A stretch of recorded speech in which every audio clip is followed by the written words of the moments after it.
కార్తీక పురాణము 13వ అధ్యాయము. ఓం నమ శివాయ. కన్యాదాన ఫలము. ఓ జనక చక్రవర్తి, కార్తీక మాసములో ఇంకనూ విధిగా చేయవలసిన ధర్మాలు చాలా ఉన్నవి. వాటిని వివరించెదను. సావధానుడివై ఆలకింపుము.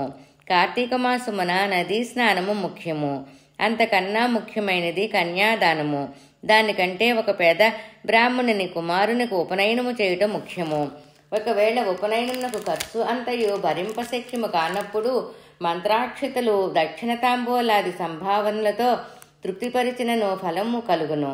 ఈ విధముగా ఒక పేద బ్రాహ్మణ బాలునికి ఉపనయనము చేసిన ఎడల ఎంతటి మహాపాపములు చేసియున్నను, ఎంతటి దుష్కృతము చేసియున్నను, ఎంతటి వ్యభిచారము చేసియున్నను, ఎన్ని నూతులు తటాకములు త్రవ్వించియున్నను, పైన చెప్పినట్లుగా ఒక బ్రాహ్మణ బాలునికి ఉపనయనము చేసినందు వలన వచ్చు ఫలమునకు సరితూగవు.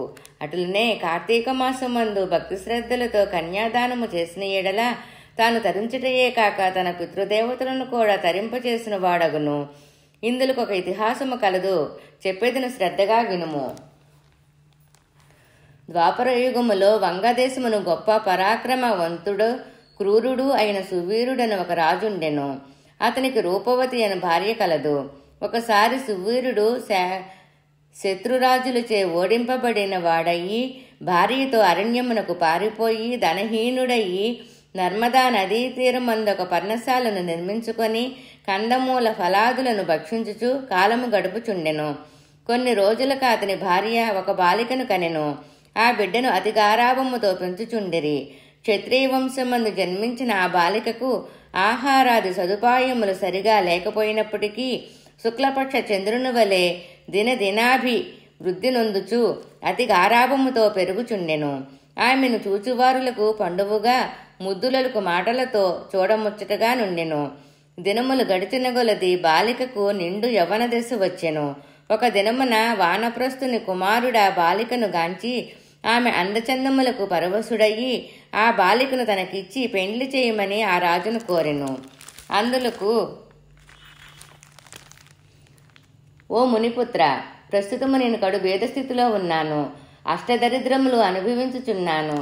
మా కష్టములు తొలుగు వలనన్నా నాకు కొంత ధనమిచ్చిన ఎడల నా కుమార్తెనిచ్చి పెండ్లి చేతును అని చెప్పగా తన చేతిలో రాగి పైసా అయినను లేకపోవటచే ఆ బాలికపై నన్ను మక్కువచే ఆ మునికుమారుడు నర్మదా నదీ తీరమున కుబేరుని గూర్చి ఘోర తపస్సు ఆచరించి కుబేరుని మెప్పించి ధనపాత్రను సంపాదించెను.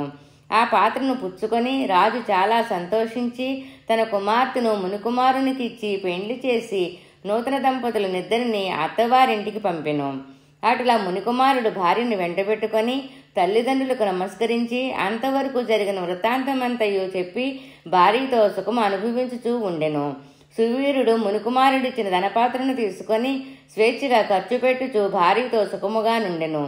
అట్లు కొంతకాలము జరిగిన తర్వాత ఆ రాజు భార్యామణి మరొక బాలికను కనెను. ఆ బిడ్డను కూడా యుక్త వయసు రాగా మరలా ఎవరికైనా ధనమునకు అమ్మవచ్చునని ఆశతో ఎదురు చూచుచుండెను. ఒకనాడొక సాధు పుంగవుడు తపతీ నదీ తీరము నుండి నర్మదా నదీ తీరమునకు స్నానార్థమై వచ్చుచూ దారిలోనున్న సువీరును కలుసుకొని, ఓయి నీవెవడవు? నీ ముఖవర్చస్సు చూడ రాజవంశమందు జన్మించిన వాని వలె ఉన్నావు. నీవి అరణ్యమందు భార్యాబిడ్డలతో నివసించుటకు కారణమేమి అని ప్రశ్నించగా అందు సువీరుడు, మహానుభావ, నేను వంగదేశము నేలుచుండెడు సువీరుడను రాజును.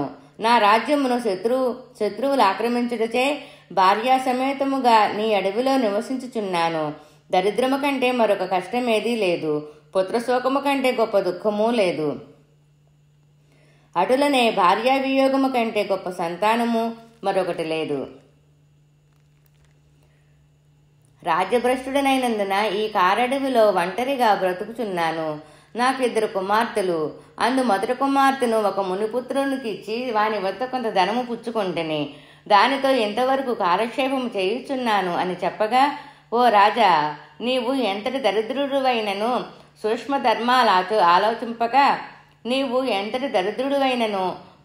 ధర్మములు ఆలోచింపక కన్య నమ్ముకొంటివి. కన్యా విక్రయము మహాపాపములలో ఒకటి. కన్యను విక్రయించిన వారు అసీపత్రవనమున నరకం అనుభవింతురు. ఆ ద్రవ్యముతో దేవముని పితృదేవతా ప్రీత్యర్థం ఏ వ్రతము చేసిననో వారు నశింతురు. అదియును కాక కన్యా విక్రయము చేసిన వారికి పితృదేవతలు వారికి పుత్రసంతతి కలగకుండా శపింతురు. అటులనే కన్యను ధనమిచ్చుకొని పెండ్లాడిన వారు చేయు గృహస్థ ధర్మములు వ్యర్థమొకటియే కాక అతడు మహానరకం అనుభవించుచు కన్యా విక్రయము చేసిన వారికి ఎట్టి ప్రాయశ్చితము లేదని పెద్దలు వక్కాణించే ఉన్నారు.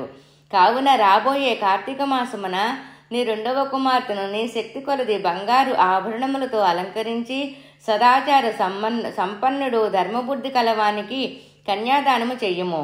అటులు చేసిన ఎడల గంగా స్నానం అనరించిన ఫలము అశ్వమేధయాగము చేసిన ఫలమును పొందుటయే కాక మొదటి కన్యను అమ్మిన దాని పాపఫలము కూడా తొలగిపోవును. ఈ విధముగా రాజునకు హితోపదేశము చేయగా అందులకు ఆ రాజు చిరునవ్వు నవ్వి, ఓ మునివర్య, దేహసుఖము కంటే దాన ధర్మములకు వచ్చిన ఫలము ఎక్కువ. తాను బ్రతికుండగా భార్యాబిడ్డలతోనూ సుఖ సంపదలతోనూ సుఖముగా ఉండక చనిపోయిన తర్వాత ఏదో మోక్షము కొరకు చేతులారా ప్రస్తుతమున్న అవకాశాన్ని జారవిడవమంటారా? ధనము బంగారము కలవారే ప్రస్తుతము లోకములో రాణింపగలరు. కానీ ముక్కు మూసుకొని నోరు మూసుకొని బక్క చిక్కి శల్యమై ఉన్నంత మాత్రమున లోకము గుర్తిస్తుందా, గౌరవిస్తుందా? ఐహిక సుఖములే గొప్ప సుఖములు. కానీ రెండవ కుమార్తెకు నేను అడిగినంత ధనము ఎవరిత్తురో వారికే ఇచ్చి పెళ్లి చేతును, కానీ కన్యాదానము మాత్రము చెయ్యును అని నిక్కచ్చిగా నుడివెను. ఆ మాటలకు ఆ సన్యాసి ఆశ్చర్యపడి తన దారిని తాను వెడలిపోయిను. సువీరుడు మరికొన్ని దినములకు మరణించెను. వెంటనే యమభటులు వచ్చి వారిని తీసుకుని పోయి యమలోకములో అసీపత్రవనమున నరకభాగమున పడివేసి అనేక విధములుగా బాధించిరి. సువీరుని పూర్వీకుడైన శృతి కీర్తి అను రాజు ధర్మయుక్తముగా ప్రజలను పాలించి ధర్మాత్ముడై మృతునందిన పిమ్మట స్వర్గమందు సర్వసౌఖ్యములు అనుభవించుచుండెను. సువీరుడు చేసిన కన్యా విక్రయము వలన అతని వంశీయుడైన శృతికీర్తిని యమకింకరులు పాశంబున బంధించి నరకమునకు తీసుకొని వచ్చిరి. అంతట శృతికీర్తి నేనెరుగున్నంత వరకు ఇతరులకు ఉపకారమును చేసి దాన ధర్మాదులు యజ్ఞయాగాదులు అలరించి ఉన్నడను. అంతట శృతికీర్తి నేనెరుగున్నంత వరకు ఇతరులకు ఉపకారమును చేసి దాన ధర్మములు యజ్ఞయాగాదులను లొనరించిన వాడును. నాకు ఈ దుర్గతి ఏల కలిగిను అని మనమునందుకొని నిండు కొలువు తీర్చి ఉన్న యమధర్మరాజు కడకేగి నమస్కరించి, ప్రభు, నీవు సర్వజ్ఞుడువు, ధర్మమూర్తివి, బుద్ధిశాలివి, ప్రాణకోటినంతయు సమముగా చూచుచుందువు. నేనెన్నడూ ఏ పాపము చేసి ఉండలేదు. నన్ను స్వర్గలోకము నుండి నరకమునకు తోడ్కొని వచ్చుటకు కారణమేమి సెలవిండు అని ప్రాధేయపడెను. నరకమునకు తోడ్కొని వచ్చుటకు కారణమేమి సెలవిండు అని ప్రాధేయపడెను. అంత యమధర్మరాజు శృతికీర్తిని గాంచి, శృతికీర్తి, నీవు న్యాయమూర్తివి, ధర్మజ్ఞుడువు, నీవెటువంటి దురాచారములు చేసి ఉండలేదు. అయిననేమి నీ వంశీయుడగు సువీరుడు తన జ్యేష్ఠపుత్రికను ధనమును కాసించి అమ్ముకొనెను. కన్యనమ్ముకునే వారి పూర్వీకులు అటు 3 తరాల వారు ఇటు 3 తరాల వారును వారెంతటి పుణ్య పురుషులైనను నరకం అనుభవించుచుటయే కాక నీచ జన్మలెత్తవలసి ఉండును. నీవు పుణ్యాత్ముడువనియు ధర్మాత్ముడువనియు నేను ఎరుగుదను. కానీ నీకొక ఉపాయము చెప్పెదను. నీ వంశీయుడగు సువీరునకు మరొక కుమార్తె కలదు. ఆమె నర్మదా నదీ తీరమున తన తల్లి వద్ద పెరుగుచున్నది.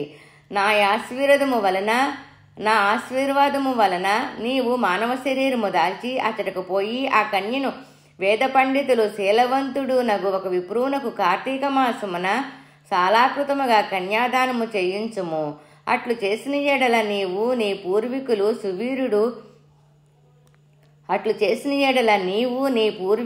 సువీరుడు వారి పితృగణములు స్వర్గలోకమునకేగుదురు. కార్తీక మాసములో సాలాంకృత కన్యాదానము చేసినవాడు మహాపుణ్యాత్ముడగును. పుత్రికా సంతానము లేనివారు తమ ద్రవ్యముతో కన్యాదానము చేసినను లేక విధి విధానముగా ఆబోతునకు వివాహమునర్చినను కన్యాదాన ఫలమబ్బును. కనుక నీవు వెంటనే భూలోకమునకేగి నేను తెలిపినట్లు చేసితివేని ఆ ధర్మకార్యము వలన నీ పితృగణమంతయు తరింతురు, పోయిరమ్ము అని యమధర్మరాజు పలికెను. శృతికీర్తి యమునకు నమస్కరించి సెలవు తీసుకొని నర్మదా నదీ తీరమున ఒక పర్ణ కుటీరములో నివసించుచున్న సువీరుని భార్యను కుమార్తెను చూచి సంతోషపడి ఆమెతో యావత్ విషయములు వివరించి కార్తీక మాసమున సువీరుని రెండవ కుమార్తెను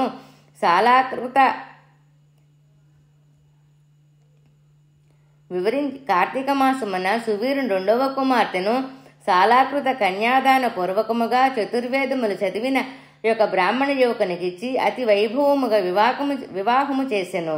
అట్లు కన్యాదానము చేయటం వలన సువీరుడు కూడా పాప విముక్తుడయి స్వర్గలోకములోనున్న పితృదేవతలను కలుసుకొనెను. కన్యాదానము వలన మహాపాపములు కూడా నాశనమగును. వివాహ విషయములో వారికి మాట సహాయము చేసిన పుణ్యము కలుగును. కార్తీక మాసమున కన్యాదానము చెయ్యవలెనని దీక్ష పూని ఆచరించిన వాడు విష్ణు సాన్నిధ్యము పొందును. శక్తి కలిగి ఉండి ఉదాసీనత చూపువాడు శాశ్వత నరకముకేగును. శక్తి కలిగి ఉండి ఉదాసీనత చూపువాడు శాశ్వత నరకమునకు ఏగును. 13వ అధ్యాయం సంపూర్ణం. ఓం నమః శివాయ.